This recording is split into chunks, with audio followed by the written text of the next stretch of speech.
Hey, hey! Today I want to talk about something I talk about a lot, which is this outside in approach versus the inside out approach. So I want you to think about outside in.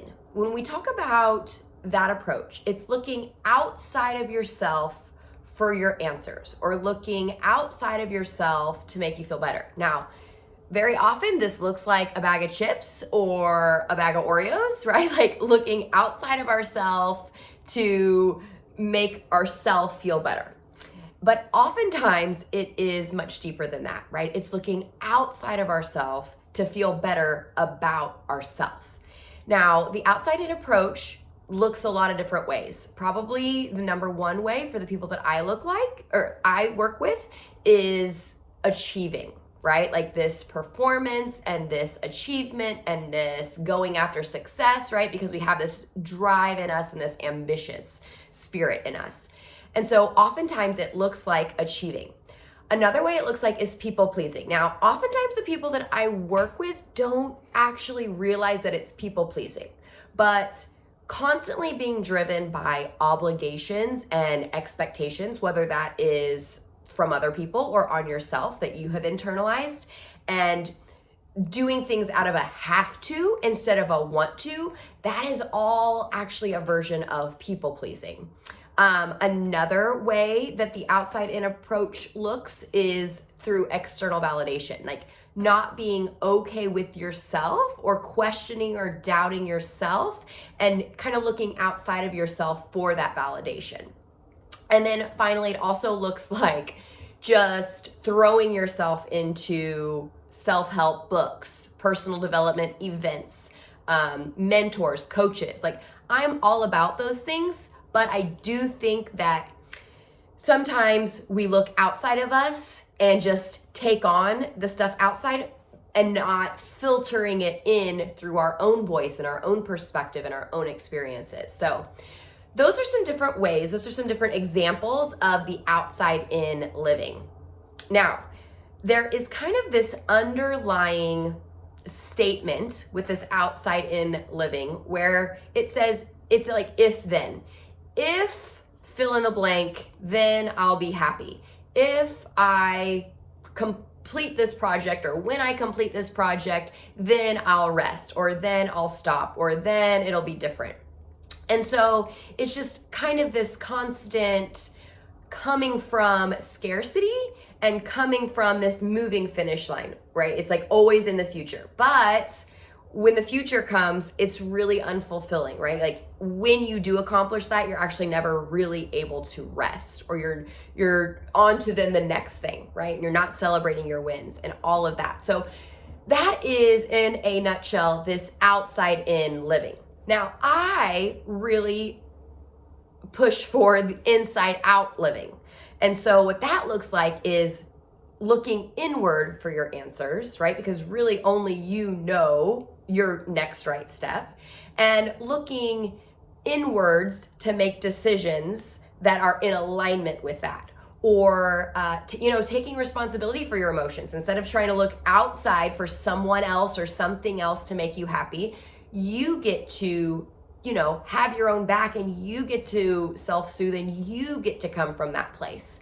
And so you're really okay being with yourself. So that's kind of the inside out living. Now, with that being said, some of you may be thinking, oh, that sounds great. But then when you actually start to come from inside out, it is a madhouse. I know it was for me. Like I reached outside of me because inside was so much worse, right? Like the thoughts going on in between your own two ears, I mean, it just it's a hostile internal environment, right? And so many times when we want to come from the inside out, but the inside thoughts are critical and they're full of doubt. It's like you walked into a house, you opened the door, you walked into a house, and it is chaos. There are small children all over the place, and they are trashing the place, and they're running around, and it's crazy. Like, I absolutely would want to turn around, shut the door, and search outside in as well. So if you're anything like me, there's no shame in this game. However, we absolutely get to still come from inside out thinking. So with this internal, kind of hostile internal environment, right? It might look like your mind is incredibly busy. It can look like, any and every thought has just taken over. So you're just kind of on autopilot. Like you just become a machine. You have so much decision fatigue. Like no wonder doubt is in there. No wonder criticism is in there. Like I said earlier, the internal dialogue is full of criticism and it's full of doubt. You're on autopilot from all the decision fatigue. The not enoughs are rampant. Like not just the not enoughs from yesterday, but you've got not enoughs from your second grade spelling bee, right? That you made a mistake and you got laughed at. Like you've got the not enoughs from a lifetime all cramped in there, right? Like these little small children running around. And so it's full of fear. It's full of scarcity. And all of this can be absolutely paralyzing. Like I am not blaming you for reaching outside in. I did the same thing. So I want you to consider though, if we're going to live inside out, then we absolutely get to do an internal audit, right? It's not okay to just turn around, shut the door, and completely avoid what's going on inside of us. Now, it is tough work, it is hard work, right? But it's absolutely worth it in the end. So I like to use the analogy of cleaning out a closet. Now, in my personal life, I love a good declutter. I love organizing. I love all of that stuff. And I love it even more that I get to do it on a professional level with thoughts, right? So just take this cleaning out your closet analogy for a moment.